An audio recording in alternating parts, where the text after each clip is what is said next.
Hello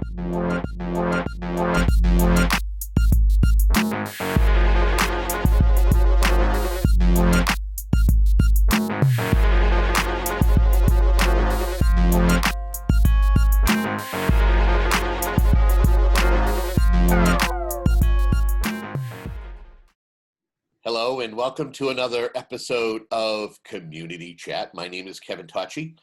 I will be your host for the next about 30 minutes or somewhere in the vicinity of what we use this particular show for is to keep you informed as a viewer, as a resident, as somebody here in the South Shore about some of the things that are going on. It doesn't necessarily always have to be a hot issue in town. Doesn't have to be about politics.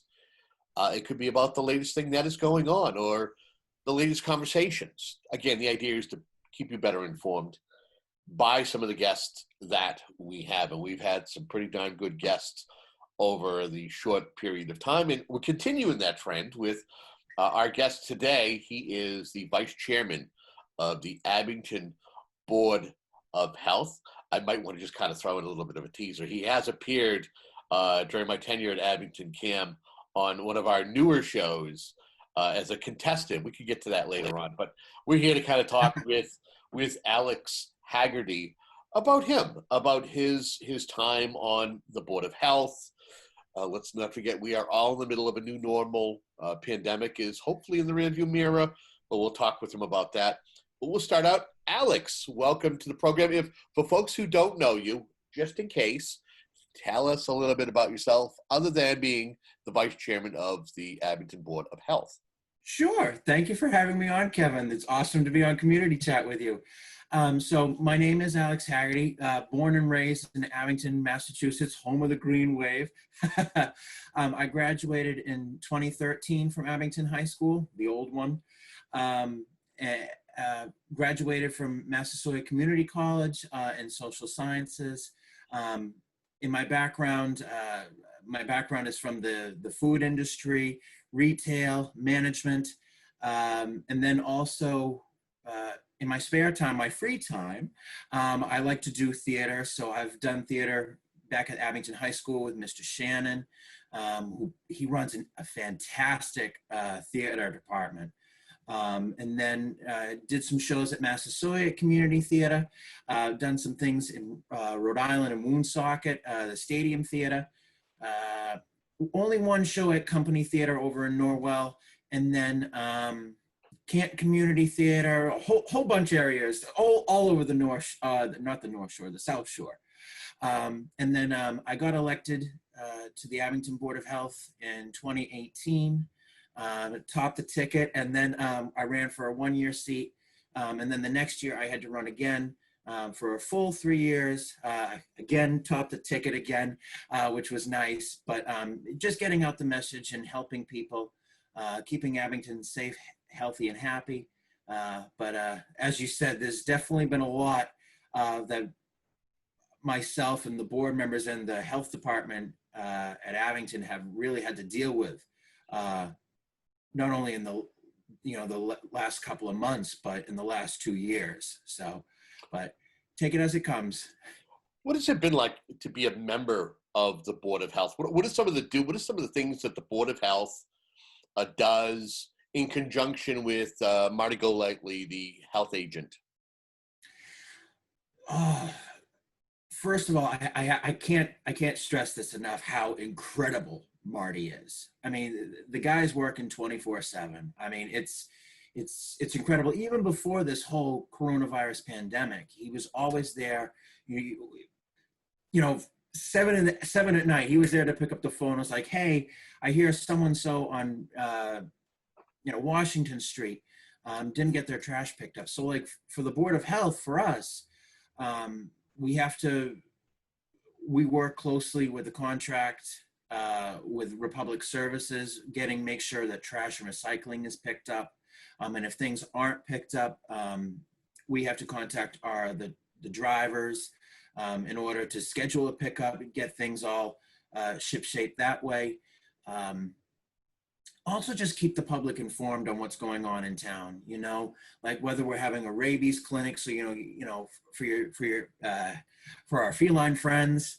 And let's see what else is it. Also, I've since I was on the board, talking about substance awareness, drug addiction, all substance addictions and stuff, and really trying to promote an awareness and really help people in the community, because actually there are quite a few people in Abington who are struggling with addiction. And I, for us being on the Board of Health, it's to try to help them know that they're not alone, and that there are avenues that we can help them with. There are a lot of outreach communities. There's a recovery center here in Abington. There are coalitions, and there are AA meetings you can go to and stuff like that. Just trying to help people in the community. Just getting a message out to people. Let's see, what else would we do?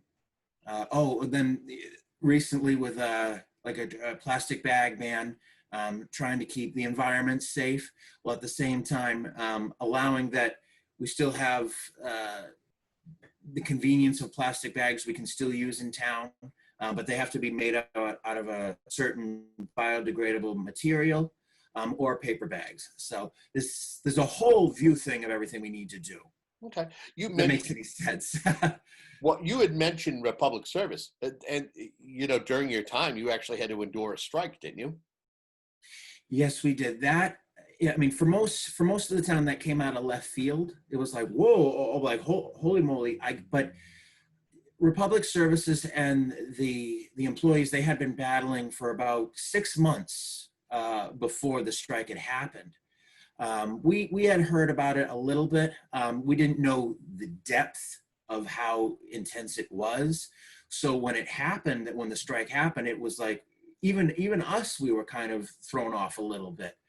So we had to work on the spot to try to make sure that within the strike, we weren't crossing the union line, but at the same time, our job is to keep Abington safe, happy, and healthy.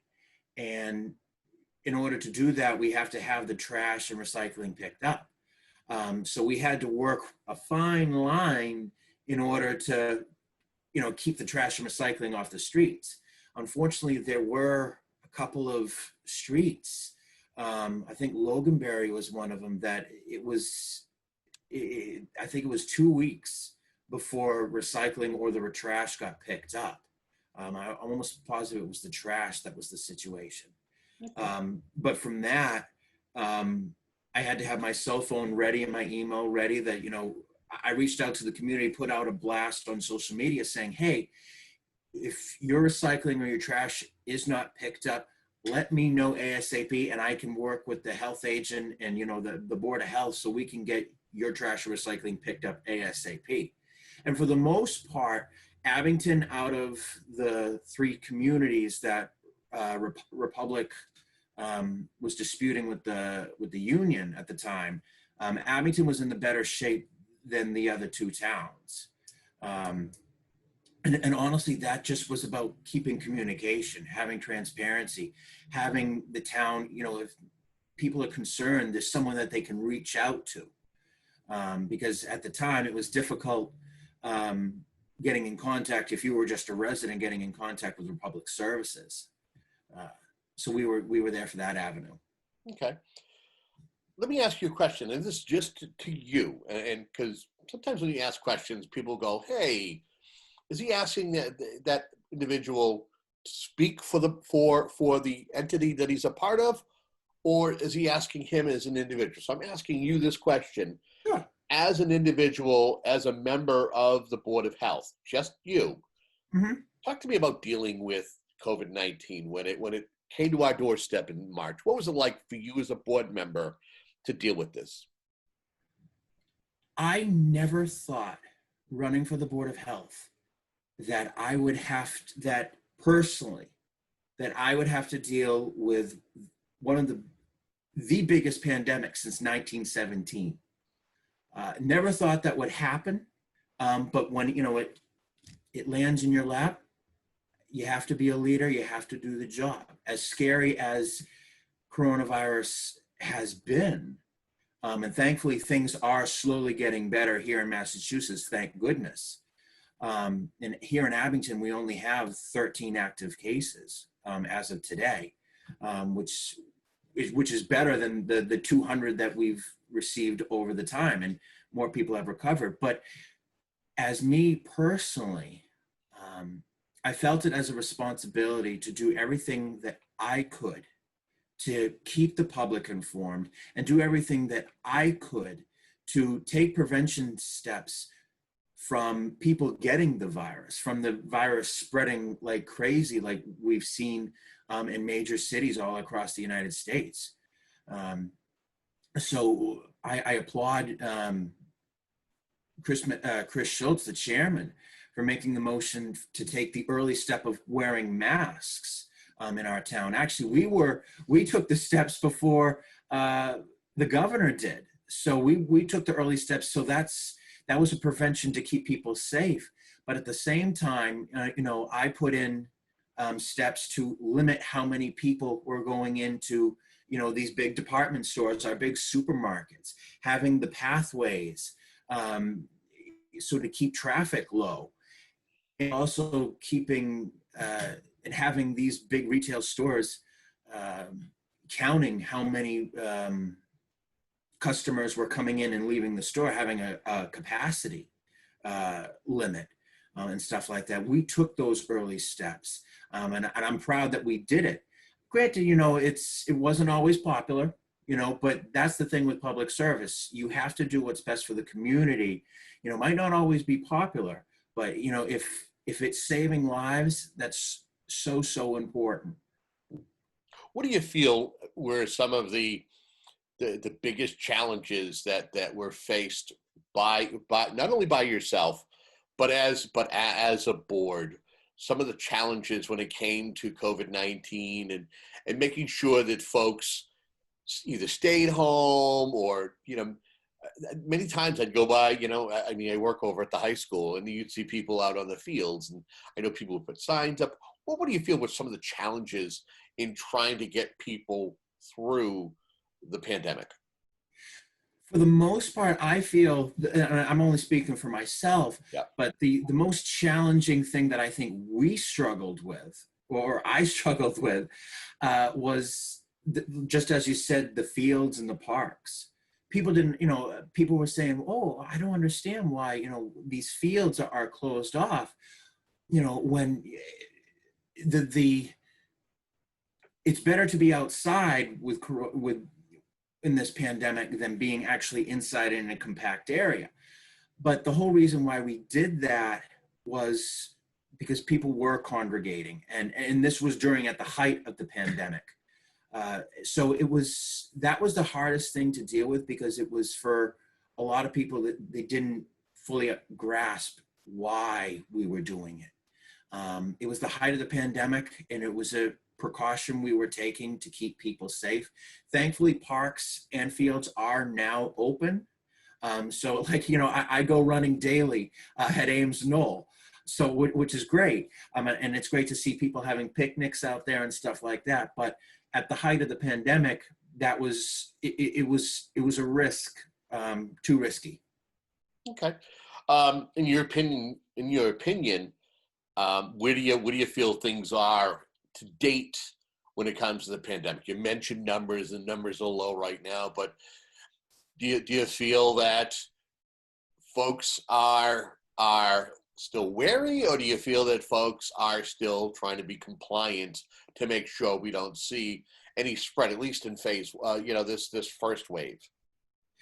Yeah, no, I think so. For the most part, people are a little hesitant onto how we should be going about things, getting back to, as they say, normal life.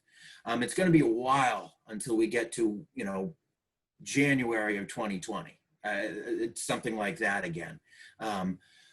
But no, people still should be wearing their masks when going out in confined spaces. And for the most part, most people are complying with that, and I applaud them for doing that. And that's what we need to do. We do need to be careful. From what the federal government and even the state government is telling us, is that we should be wary, that it is possible that in the fall or the winter we could see a second wave. So the best way to prevent us from having a second wave, or even having just a little bit of a second wave, is keep your social distancing, keep following the protocols, wear your mask when you're going in stores and stuff like that. But it is nice and comforting to see that restaurants and businesses are reopening again. I can't tell you how many times I've gone out to breakfast here in Abington since these openings has started up. And actually, there was one thing that during the whole pandemic of this, actually when the restrictions came down from the governor's office, saying you can only do takeout, you can't do, indoor dining and stuff like that, or outdoor dining. What Chris and I did, thankfully, with Marty, when that all started, we went to all the restaurants and businesses in town and spoke with every business owner saying, hey, look, this is what the governor's telling us that you guys need to be doing and stuff like that, kind of going through the motions with them. And then more importantly, it was like, okay, what can we do to help you during this pandemic? We understand that a lot of the restaurants were, most of their income comes from indoor seating and indoor dining. And what we heard from them was just promote us, keep us going. So I created a couple of images with all the restaurants and businesses in town, their names, their addresses, and their phone numbers, and kind of just kept promoting the businesses in town, saying, hey, look, these guys are still open. Throughout the years, they've supported Abington. They've helped, the PTO, Abington's foundations and stuff, Abington Strong. And it's like, they have our back. So let's have their back during this pandemic. And for the most part, a lot of the business, we're seeing good numbers for people coming in and taking out, doing takeout or delivery or stuff like that. But it's nice to see those places now having dine-in and outdoor dining now. So I'm going to ask you, we're going to tap into your political side. I know you're a guy who's politically active. What was it like knowing that, the normal processes in town, like your town election and town meeting, had to be modified or changed because of COVID-19? How did that make you feel as an individual who likes to mingle and get to know candidates or promote candidates or be a part of town meeting and discuss articles and the warrant itself? How did it affect you? It's definitely an adjustment, I'll say the least, because you enjoy going, doing door knocking. Even if it's selectmen or school committee, board of health. I mean, you enjoy, meeting with people, talking with people. And unfortunately, during this pandemic, you couldn't do that. So you had to find other avenues. You had to set up Zoom meetings, or you had to really be a big presence on social media.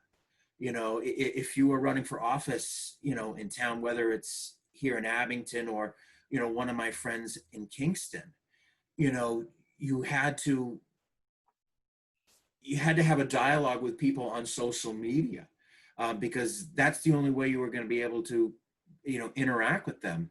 As for the town meeting, it was, normally we need about 150 people to have a town meeting, at the high school. But because we had to make sure we had to follow social distancing protocols. And limit the amount of people there, the capacity was only, 50 people. And they wanted to keep everyone, and they didn't want to keep everyone there as long as possible. They wanted to make it as short as possible. Just to keep people safe. So it was definitely interesting. It definitely you had to adapt. Okay, let's continue into the personal life of Alex Hagerty. I think that the pandemic, COVID-19, coronavirus, whatever you want to call it, has affected us all and has really left a mark on us, especially some of the things that we enjoy. You had mentioned a little bit about going out to eat, breakfast places, and being a theater guy, and even having, even performing at company theater, which is kind of it's kind of the crown jewel of the South Shore when it comes to theater. How's it how has it affected you not being able to be on stage or be rehearsing? How has COVID-19 affected you in your personal life?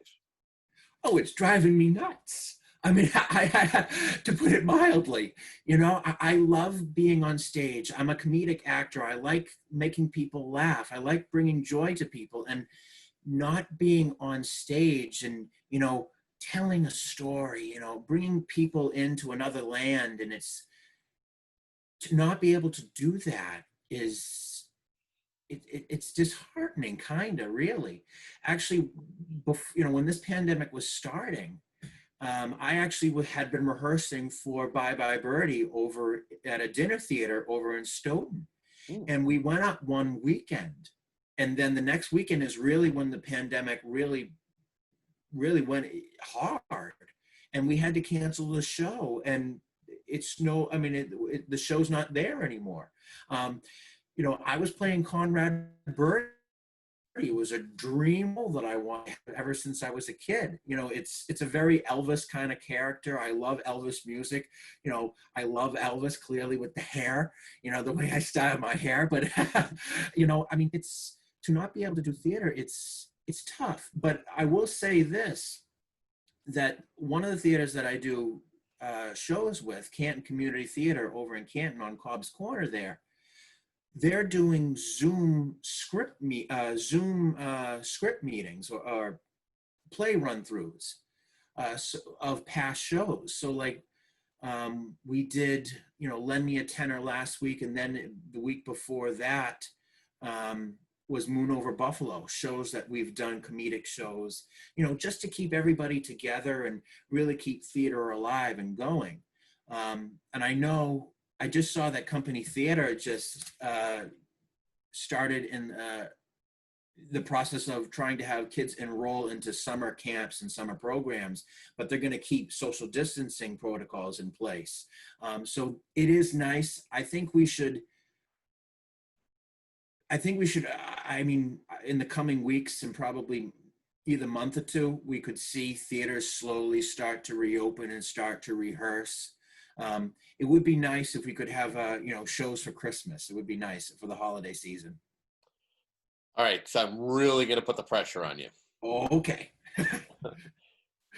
Favorite show that you have been a part of? Oh. You can do a top 5 too, and then you don't get in trouble. Yeah, no, oh my gosh, this is a tough one.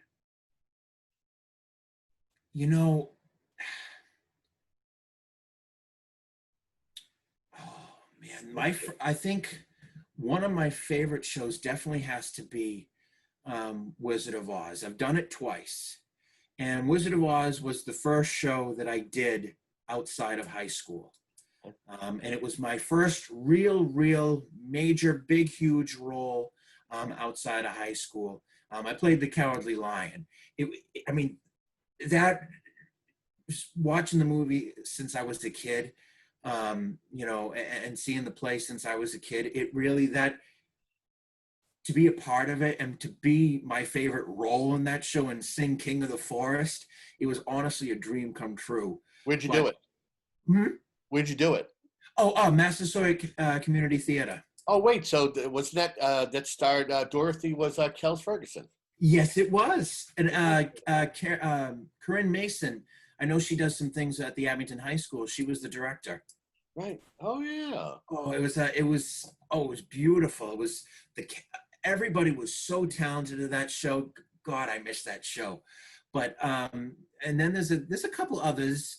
There was another one that was done at Massasoit Community Theater, but I also did this one. I was recruited to do it at Stadium Theater in Rhode Island with Seussical the Musical with the Grinch and stuff like that. Grinch, as much as I love The Cowardly Lion, The Grinch definitely is my favorite role that I've ever played. But my favorite shows, and then It's a Wonderful Life was a wonderful show. Um, and there's a couple of straight plays that we've done. Lend Me a Tenor. Um, was it Moon Over Buffalo? There's a couple of, and then actually, Seussical the Musical was the very first show that I ever did, and that was back at Abington High School. Then I was Vlad Vladikoff, so I was a villain in that one. But and then there's always a special place in my heart for Annie. That was my junior year in high school. I played, I tried out to play Rooster. I loved the song Easy Street. Sure. It's honestly the best song in the show. Sorry, the sun will come out tomorrow. Sorry, that comes in second. But Easy Street, I wanted to play Rooster. I didn't get the part, but Mr. Shannon, Steve Shannon, had given me the role of President FDR. So being a kind of a theater, history student, and also into the political world, I did a lot of research to study for that role. So I listened to a lot of the fireside chats on YouTube. I tried to watch a couple of videos that, live actual videos of him, moving around and the way he talked and moved with his hands. To try to get the mannerisms down for Franklin Delano Roosevelt. And it was even more special for that role, because that was the first real major role that I've ever had, FDR. So to have that, it's always special in my heart. But the thing that hits me the most about it was, as everyone knows, President FDR was in a wheelchair. He led strong in a wheelchair, and Mr. Shannon was looking around. It's like, oh, we got to find a wheelchair. But Mr. Shannon is very particular. He was like, no, it needs to be old fashioned. It needs to look old fashioned. It needs to look like the period. 1930s or 40s. Yeah, period. Period. Yeah. And those aren't cheap. So for a high school budget, it's tough to look around. So I remember one afternoon I was visiting with my grandmother in Weymouth, and I was telling her all about the role, and I was saying, oh, we got to find a wheelchair. And my Nana was like, well, I have your grandfather's old one down in the basement. And I was like, oh, that's great. So I went down, and it's from the 90s. And I'm like, oh, well, this is great. And she goes, well, you know what? If you need to make it look old, do whatever you want to it. Paint it, put whatever. So I painted it brown. I colored it and everything. I put fabric on the seating, so it made it look like it was an old-timey thing. I took off the rubber, on the wheelchair and stuff like that. And it looked like an old wheelchair. And so it kind of brought a personal feel to it, because it was my grandfather's. Very nice. Well, before we say goodbye, anything we haven't touched upon during this conversation, whether it's your time serving on the Board of Health, whether it's about coronavirus, or just you as a person, anything you want to say in closing? What I have to say in closing is just I'm so immensely proud of how Abington is. Ever since I was a kid, the amount of the sense of community Abington has, whether it's during this pandemic or during the Republic Services strike and how difficult that was, or when Stop and Shop employees were on strike. My brother was part of the strike, and stuff like that.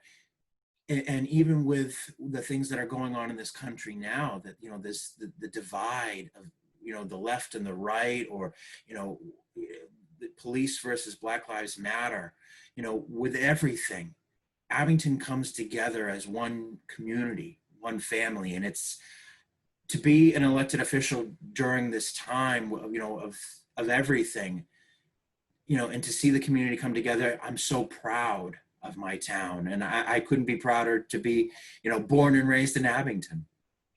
Alex, thank you very much for your time. I'm sure it's probably one of many conversations. I'm sure if I let you talk, you probably would have talked for a whole half hour about theater. Oh, I know. We'll give you a time down the road somewhere. Maybe if you want to talk there, we'll let you open it up. Maybe we'll let you host your own show if you wanted to. Oh, that'd be nice. That could be nice. But we thank you, Alex, for being a guest on this program.